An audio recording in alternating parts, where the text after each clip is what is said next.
Elhamdülillahi Rabbil alemin. Ve salatu ve selamu ala nebina Muhammed ve ala alihi ve sahbihi ecma'in. Amma ba'd. Biz Kur'an derslerini devam etamiz.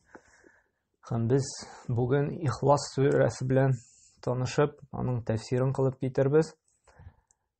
Bu sureni indi kubu biz bile yatladık. En birinci indi bizden kişkineden de abilerimiz, analarımız, şu Fatiha suresi, İhlas surelerini yatlata indi. Bugün alatıran İhlas suresi de o kişkine 4 ayattan тұрған Mekke'de ingen sure. Hemen bağlar da bir jingil yatlay. Şuna da mena bu tiren mağanalı sure bulğanğa, onu kişkineden yüretirge yatlatırga kerek. Bik faziletli sure. Гадәттә менә бу Ихлас, Фәләк, Нас сүрәләрен һәрбер мусульман кешесе ятласа бик хәерле була, чөнки шушы сүрәне безгә иртә белән дә 3 тапкыр, кич белән дә 3 тапкыр, йоклар алдыннан да үзебезне шушы сүрәләрне укып эшкереп ятырга кирәк, чөнки бу күз тиюдән, бозым керүдән, сихердән, башка төрле бузыклыклардан саклый торган сүрәләрнең берсе. Шуңа күрә тырышыйк менә иң беренче дә Фатиха сүрәсе, аннары менә бу Ихлас, Фәләк, Нас сүрәләрен иң беренче чиратта балаларыбызга, аныкларыбызга ятлаттырырга һәм ятлаттырганнан соң инде мәгънәләренә төшендерергә тырышыйк. Бик кирәкле сүрәләр. Менә бу Ихлас сүрәсе бүген сөйләшеп китербез. Моның иңү сәбәбен башта алырбыз инде, аннан соң нинди фазиләтләре бар, аннан соң инде тәфсиренә керешербез. Бу сүрә менә Ихлас сүрәсе дип әйтә. Ихлас инде ул эшкерсезлек тик, пак булу, чиста булу, ихласлык була. Шулай бит. Һәм моның иңү сәбәбе мөшрикләр, Аллаһтан башка бүтән путларга, иләһләргә табынучылар Пәйгамбәр саллаллаһу алейхи ва сәлләмгә әйтәләр: "Үзеңнең Раббыңны сыйфат әле безгә.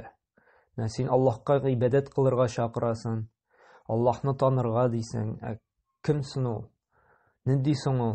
Сыйфат әле аны" дип әйтәләр. Һәм Аллаһ субханаһу ва тааля шушы сүрәне иңдерә. Бу хадис безнең Тирмизи риваятендә килә. Шулай Хаким, Муснад имам Ахмад җыентыгында да килә. Һәм Аллаһ субханаһу ва тааля менә шушы сүрәне иңдерә. Ягъни моның иңү сәбәбе Аллаһ тааля тарафыннан Раббыбыз шушы сүрәдә үзен сыйфатлый. Нинди ул?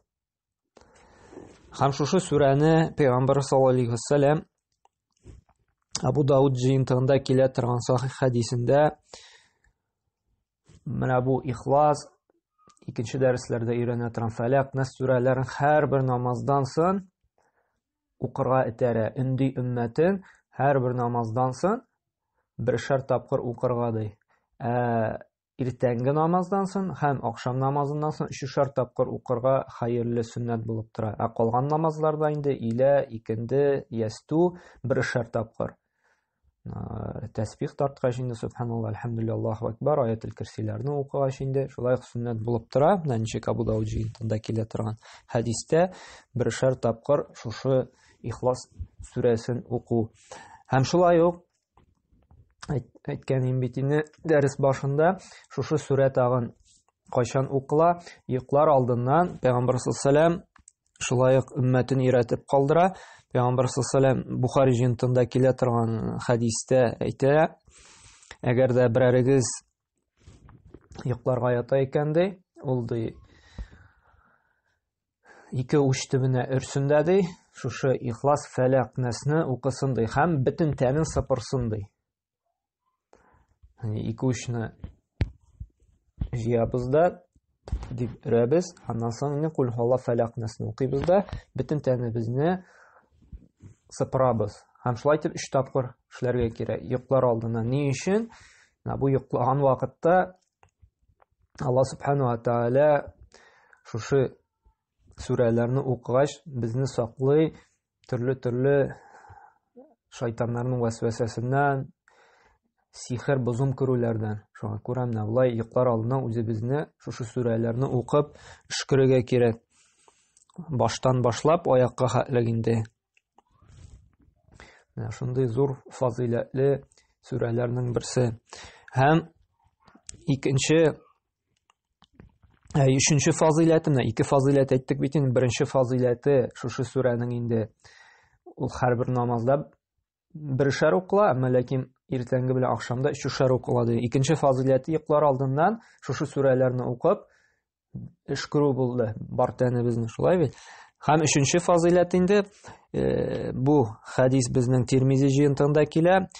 Бер кеше, бер сахаба диек, һәрбер намазында сүрәдән соң шушы Ихлас сүрәсен укып тамамлый торган була. Ягъни ул Фатиха сүрәсен укый, тагын бер сүрәсе укый, һәм шул сүрәгә тагын Ихлас сүрәсен укый торган була инде. Һәм инде кайбер сахабалар моңа бик гаҗәпләнә дә, һәм Пәйгамбәр саллаллаһу алейһи ва сәлләмнән барып сорыйлар. Менә безнең бер кардәшебез бар.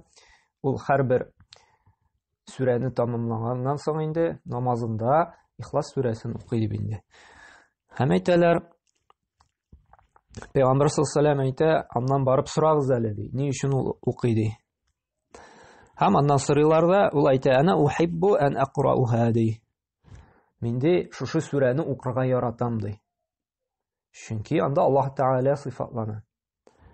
Һәм Пәйгамбәр саллаллаһу алейһи ва сәлләм әйтергә кушаган нәрсә ди, "Хуббука ияха адхалака аль-джанна" ди. Менә шушы сүрәне ярату ди, сине җәннәткә кертер ди. Ягъни бу сүрәне яратабыз икән, укыйбыз икән, фикерлебез икән, бер сәбәп була ди, җәннәткә керергә ди. Һәм шулай 4нче фазилаты бу сүрәнең Пәйгамбәр саллаллаһу алейһи ва сәлләм әйтте, шулай Бухари җыентыгында килә торган бер хадисендә, "Анна сурату кул хуаллаху ахад ta'dilu thuluthul Qur'an" ди. Шу Ихлас сүрәсе ди, кул хуаллах ул ди Qur'анның 3тән 1-ен тәшкил итә ди. Ягъни шушы 4нче фазилаты 3тән 1 ди. Һәм шулай икенче бер риваяттә дә килә, Муслим җыентыгында, "Аягъҗизу ахадукум ан яқра thuluthul Qur'an фи лейла" ди. Берәрегез булдыра аламы ди, бер төн эчендә Qur'анны 3тән 1 укырга ди. Һәм сахабалар әйтә гаҗәпләнә, "Калу вайюна ястати'у залик" ди. Кайсыбыз булдыра алыр икән сынаны ди. Һәм Пәйгамбәр саллаллаһу алейһи ва сәлләм нәрсә ди? "Ман қара сурату кул хуаллаху ахад фи лейлатин факаннама қара thuluthul Qur'an" ди. Кем ди бер кичтә ди кул хуаллаху ахадны укыса ди, ул ди Qur'анны 3тән 1 укыган кебек булыр ди. Ни өчен дигәндә, чөнки безнең Qur'ан галимнәр әйтә бер өлеше ди. Анда ди гыйбрәтле кыссалар үткән кавымнар турында, шулай бит пәйгамбәрләр тарихы һәм шушы Аллаһның әмерләрен үтәмичә халак булган кавымнар турында, һәм икенчесе Аллаһ Тәгаләнең хөкемнәре, әмерләре, һәм өченчесе инде менә бу Аллаһка кагылышлы таухид мәсьәләләре, Аллаһ Тәгалә турында, аның исем сыйфатлары. Шулай бит? Ягъни менә шуңа күрә менә бу Аллаһ Тәгалә турында булгач, Ихлас сүрәсе инде Аллаһ Тәгалә сыйфатлангач, таухид мәсьәләсе булганга, Qur'анның шуңа күрә 3тән 1 өлеше дип әйтәләр. Хәзер инде без шушы фазилатларны менә аңладык, бәян кылдык. Хәзер без аның тәфсиренә керәбез. Аллаһ Субханаһу ва Тәгалә әйтергә куша кул ди. Кул дигән сүз гарәп телендә ул әйт дигән сүз. Менә монда шулай игътибарлы булырга кирәк. Монда каф каты q безнең. Һәм гарәп телендә әгәр дә без әйт дигән сүзне чыгарасыбыз килә икән, каф хәрефен без каты итеп әйтергә тиешбез. Кул. Кайбер кешеләр каф белән кафны бутыйлар һәм кул генә дип әйтәләр. Ишетергә туры килә кайбер кардәшләребездән. Безгә инде матур гына, йомшак кына насихат кылырга кирәк, кардәшем, катырак q әйтергә дип, кул дип. Әгәр дә без кул дип әйтәбез икән, бу гарәп телендә аша дигән әмер бирә. Бу сүрәдә каф белән, каты q белән кул дип әйтелә, әйт ди. Yani Peygamber sallallahu aleyhi ve sellem'ge ol müşriklerge Allahu Teala'nı sıfatlap aytarak kuşa. Kuldi, aytdi. Huve ul degan söz. Rus tilinde on deybiz beyt. Huve. Huve ul degan. Huve Allahu. Allah'tı.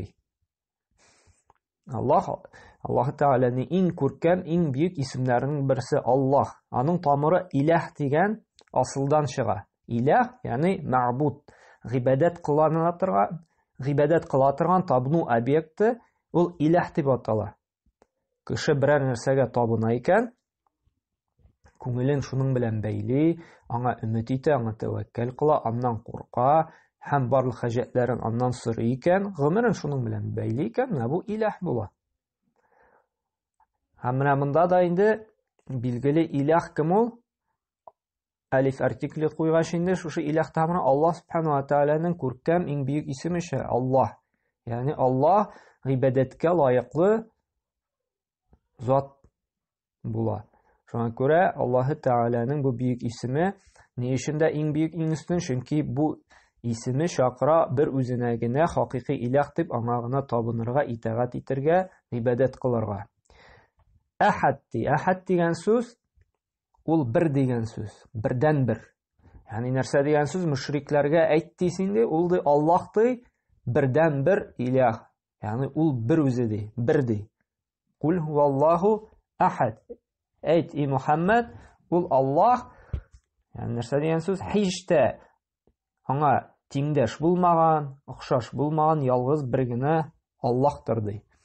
Ягъни нәрсә дигән сүз, Аллаһ Субханаһу ва Тааля бар галәмнәрдә шушы дөньялар барлык йылдыз планеталар белән идарә итүче бердән бер илаһи зат.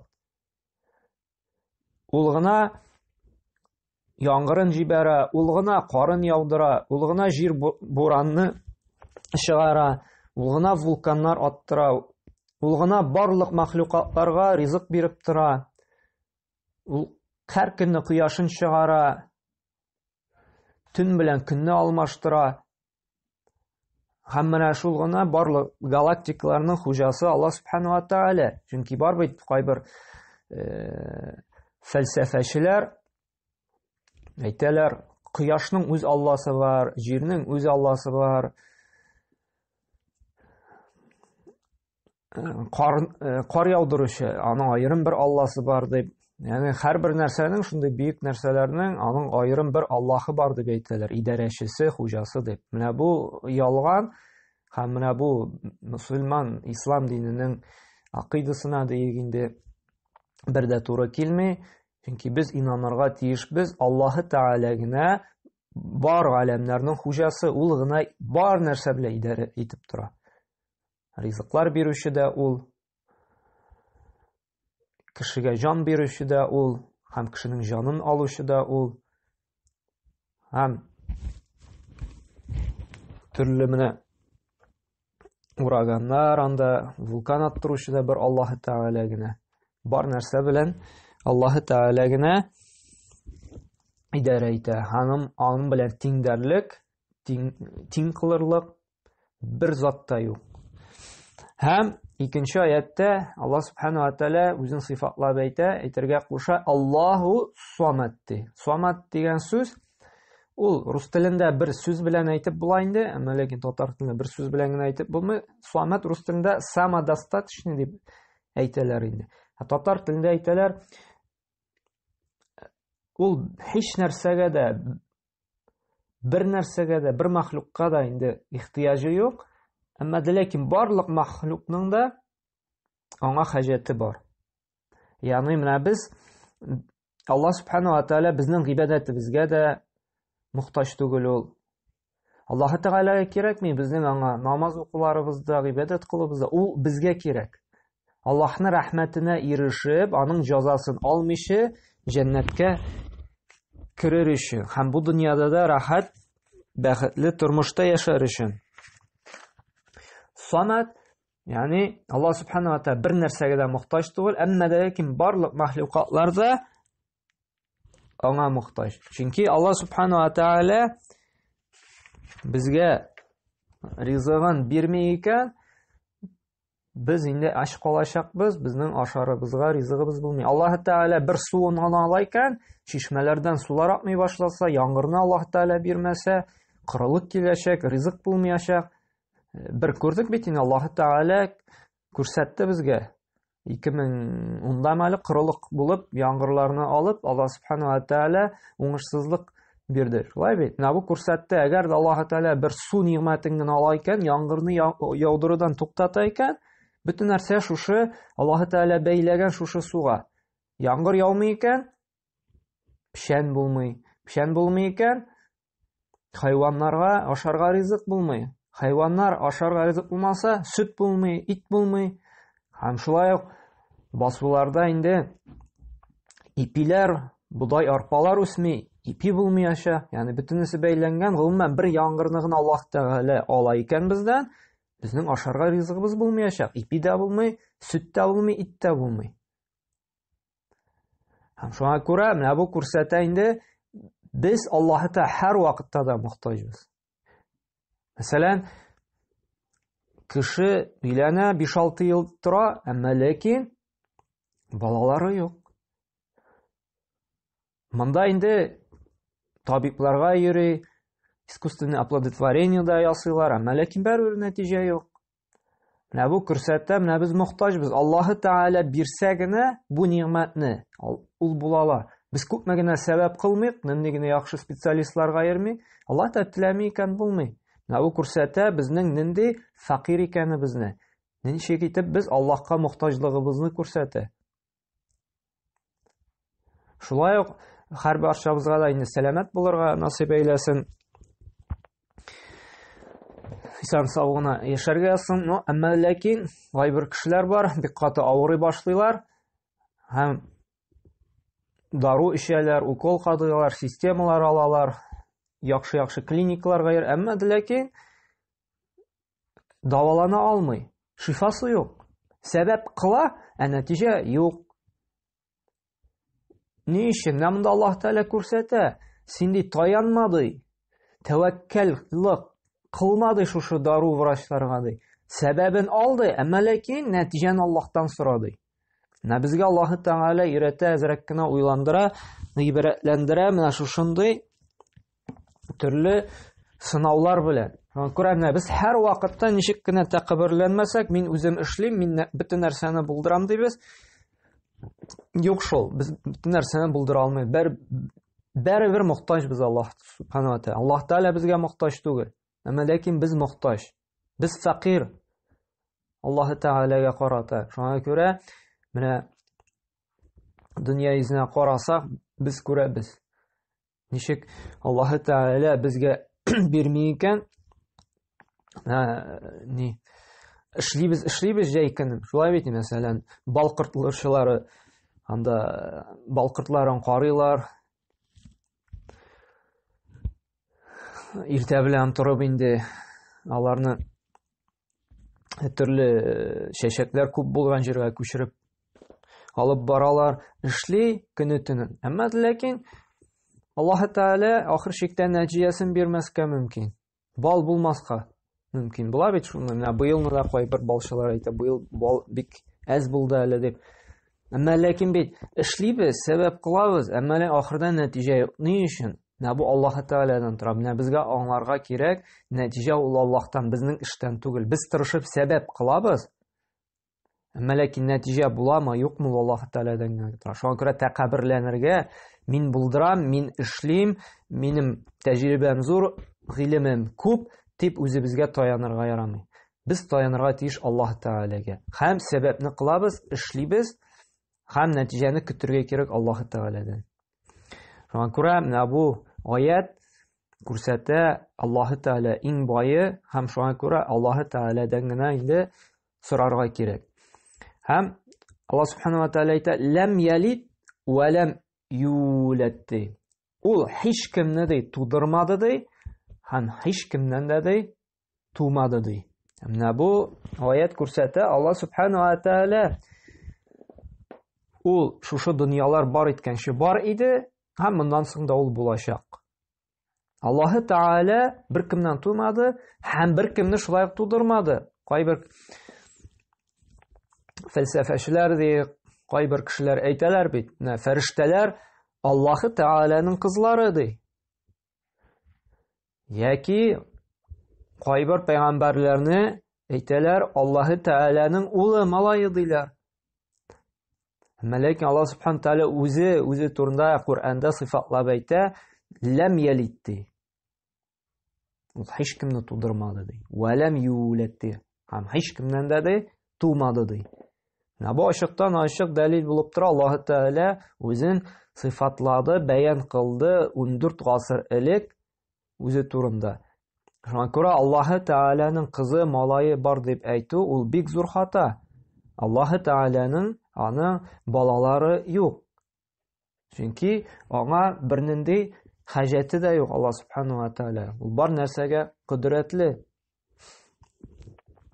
Һәм Аллаһ Субханаһу ва Тәгалә шулай дәвам итеп сыйфатлап әйтә: "Ва лам якуллаху куфуан ахад" ди. Һәм аның белән тиң булган бер нәрсә дә юк ди, ахад ди. Бер нәрсә дә. Куфуан, ягъни тиңләү, аның белән бер тигез була торган бер нинди зат та юк ди. Бу күрсәтә инде Аллаһ Субханаһу ва Тәгалә бер үзе генә шундый илаһи зат һәм аның белән чагыштыра торган, аның белән тиңли торган, аның белән бер дәрәҗәгә куя торган бер нәрсә дә юк. Һәм ул дөрес тә түгел. Шуңа күрә менә Аллаһ Субханаһу ва Тәгаләнең исем-сыйфатларын өйрәнгәндә бигрәк тә аны бер нинди нәрсә белән дә чагыштырырга ярамый. Аллаһы Тәгаләнең кайбер сыйфатлары килә икән, аны мәхлуклар белән, кеше белән, стафирулланда хайваннар белән чагыштырырга ярамый. Аллаһы Тәгаләне бер нәрсә белән ләйсә камислихи шәйъун ди, аның белән чагыштыра торган тигез булган бер нәрсә дә юк ди. Күрә Аллаһы Тәгаләне бер нинди кешеләр белән дә, бер нинди затлар белән дә чагыштырырга, тиңләргә ярамый. Ул үзе генә шундый илаһи зат. Һәм шуңа күрә аның уллары, кызлары бар дип әйтү, аның бүтән кеше белән чагыштыра торган агъзалары бар дип әйтү, бу ислам динендә катгый тыелган әйбер. Һәм шуңа күрә менә бу бик олы сүрәләрнең берсе, чөнки бу күрсәтә Аллаһы Тәгалә бер үзе генә икәнен, һәм барысы да аңа мохтаҗ, ул тумады, тудырмады һәм аның белән бер тигез бер нәрсә дә юк. Менә бу безнең иманыбызны куәтли торган аятларның, сүрәләрнең берсе булып тора. Һәм шуңа да менә бу сүрәдән без бик күп файдалар алабыз. Без инде Аллаһы Тәгалә бер итәргә тиешбез. Ул гына бу галәмнәр белән идарә итә, ул гына ризык бирә. Һәм шуңа күрә шундый көчле бар нәрсәне булдыра ала торган зат булгач, без аның бер үзенә генә бер кемне тиңләмичә, бер нәрсә белән чагыштырмыйча, аңа гыйбадәтләребезне, барлык гамәлләребезне ихластан гына аның өчен генә эшләргә тиешбез. Һәм шулай ук барлык хаҗәтләребез, мохтаҗлыкларыбыз булса, кулларыбызны күтәреп аннан ялварырга кирәк. Чөнки ул гына бар нәрсәне дә бирүче, ул гына шулай ук байытучы. Һәм кеше ничек кенә теләмәсен, әгәр дә Аллаһы Тәгаләдән теләү аның бул дигән әмре булмый икән, бер кем дә безгә ярдәм итә алмый. Шуңа күрә менә бу ибадәтебезне дә ихластан аңа багышларга кирәк. Һәм шулай ук файда алабыз. Аллаһы Тәгалә генә менә бу галәмнәр барлыкка китерелгәнче булды, һәм ул бу галәмнәр беткәч тә әле булачак. Аллаһы Тәгалә мәңгелек. Һәм шулай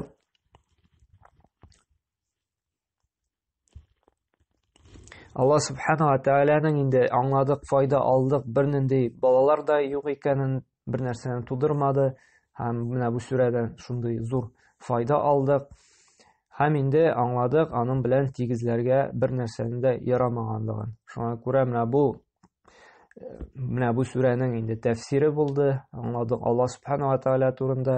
Шуңа күрә менә бу сүрәне без аңлаган гына җиңел мәгънәләрен тырышыйк балаларыбызга, аныкларыбызга, якыннарыбызга өйрәтергә. Ни өчен дигәндә, Чөнки әйткәнемчә, ни өчен менә бу кыска сүрәләрне өйрәнәбез? Укыганда хушуклык белән, бигрәк тә намаз укыганда, намазыбыздан ләззәт, тәм табыр өчен мәгънәләренә төшенү кирәк дидек. Шулай бит? Менә хәзер без намазда укыганда шушы сүрәне укыйбыз икән, без аңлап укыйбыз. Беренче аятта әйтәбез: "Кул хуаллаһу ахад" ди. Әйт, ул Аллаһ бердер ди. Һәм без инде иманыбыз куәтләнә. Аллаһу Тәгалә бер, Аллаһу Самад дибез. Аллаһ ул бер нәрсәгә дә мохтаҗ түгел, әмма ләкин бөтенесе аңа мохтаҗ дип, без үзебезнең инде мохтаҗлыгыбызны аңлап, намазда тагын да тыйнаклыгыбызны, басынкылыгыбызны арттырабыз. Намазыбызда аңлыйбыз, мин нинди фәкыйрь икәнне, Аллаһ Тәгалә иң бай һәм ул миңа бирүче дип, тагын да басынкылык белән намазыбызны укый башлыйбыз. Һәм беләбез, ләм ялид вә ләм юлад, ул бер нәрсәне дә, беркемне дә тудырмады һәм үзе дә тумады дип. Һәм инде бу тагын да куәтләнә. Аллаһ Субханаһу ва Тәгалә үзенә ярдәмчеләр алмаган турында һәм вә ләм якуллаһу куфуан ахад дип, Аллаһ Субханаһу ва Тәгалә бер тигез, аны чагыштырырлык беркем дә юк дип, шундый көчле зат дип, без калбыбызны, күңелебезне тагын да Аллаһ Тәгалә белән бәйлибез. Шуңа да менә бу сүрәне инде без тагын бер кабатлап киттем, тырышыйк укырга, йоклар алдыннан шушы сүрәне, Фәләк, Нас сүрәләрен укып эшкерик, һәр намаздан соң укырга онытмыйк. Һәм инде эшкергәндә дә шушы сүрә белән укып эшкерергә кирәк инде. Һәм без калган икенче дәресләребездә шушы Фәләк, Нас сүрәләре белән танышып китербез. Бу гомумән бу 3 сүрә ул күңелебезне, калбыбызны Аллаһ белән бәйләргә өйрәтә торган сүрәләр. Ни өчен дигәндә, менә без кешенең иң күп борчыган мәсьәләсе ул үзен саклавын, яклавын, төрле сихерләрдән, күстиюләрдән, бозымнардан сакланырга тели. Шулай бит, бүгенге көндә ул бигрәк тә актуаль, чөнки бөтен кеше тормышын ул бар дөньяга күрсәтә хәзер, балаларын да күрсәтә, гаиләсен дә күрсәтә һәм күстию, менә бу аның булган бәхетенә күстию чираклары бик еш чырый башлады. Чөнки безнең татар халкы булай да инде ул көнче халык, әле бигрәк тә шушы барлык байлыгыңны, бәхетеңне инде интернетка чыгарып салгач, синең дошманнарың, көндәшләрең көнчеләнеп күз тидерергә мөмкин. Һәм инде кеше шушы күз тимәсен дип төрле сәбәтләр кыла башлый. Яраганын да кыла ул рөхсәт ителгәнен, ярамаганын да. Шулай бит, кемдер күз тага, кемдер миләш агачы тага, кемдер анда ат дагалары куя, кемдер талисманнар тага инде. Безне аны тагын да икенче дәрескә нечкәлек белән яхшылап өйрәнеп китербез. Менә бу гамәлләр ислам диненә каршы килә торган әйбер. Безне хакыйкатьтән бу күз тиюдән дә, сихердән дә, бозымнан да, көнчелектән дә саклый нәрсә? Аллаһ Тәгалә.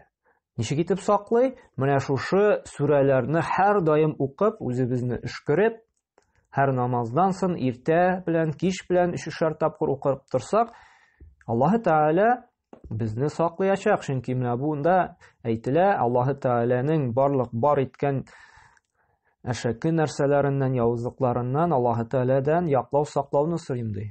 Чөнки Аллаһ Тәгалә шушы әшәкелекне, явызлыкны безне сынар өчен барлыкка китергәч, ул гына шушы начарлыктан саклый ала. Бүтән беркем дә инде моңа көч-кудрәте җитми, аннан сакларга. Аллаһ Тәгалә дә бит бар итте, менә бу дөньяда әшәкелекне дә, явызлыкны да безне сынар өчен. Чөнки шушындый явызлыклар, әшәкелекләр, анда күз тиюләр, бозымнар, сихер, көнчелек, шундай әшәкелек булмаса, без яхшылыкны аера белмәс идек. Без яхшылыкны да аерыр өчен, бәхетле тормышны да бәхетсез тормыштан аерыр өчен Аллаһ Тәгалә җибәрде безгә шундый безне тетрәндерә торган, гафиллектән уята торган төрле проблемалар, борчу, мәшәкатьләр. Һәм шуннан ничек сакланырга? Менә шушы сүрәләрне укып саклау. Без шуның киләсе дәрестә инде сөйләшеп китербез. Шуңа күрә Аллаһ Субханаһу ва Тааля һәр баршыбызга да инде шушы сүрәләрне ятлап, мәгънәләрне төшенеп, аны фикерләп, Аллаһ Тааля үзенең саклауы астында гына безне яшәтсен. Һәр баршабыз да инде күз тиюләрдән, бозымнардан, сихерләрдән имин булсын иде. Һәм Аллаһ Субханаһу ва Тааля бу дөньяда да рәхәт, бәхетле тормышта яшәтеп, ахират дөньясында да безне Фирдәүс җәннәтләренә кертеп, анда да рәхәт тормыш белән шатландырсын. Бүгенге күңелебез факир булган тормышта да күңелебездә тынычлык табарга Аллаһ Тааля ярдәм итсен, тәүфыйк, һидаят биреп, бәхетле, сәгадәтле тормышта яшәтергә насыйп әйләсен. Субханакаллаһу бихамдик ва ашһаду ан ла илаһа илля ант ва астагфирука ва атубу илейк.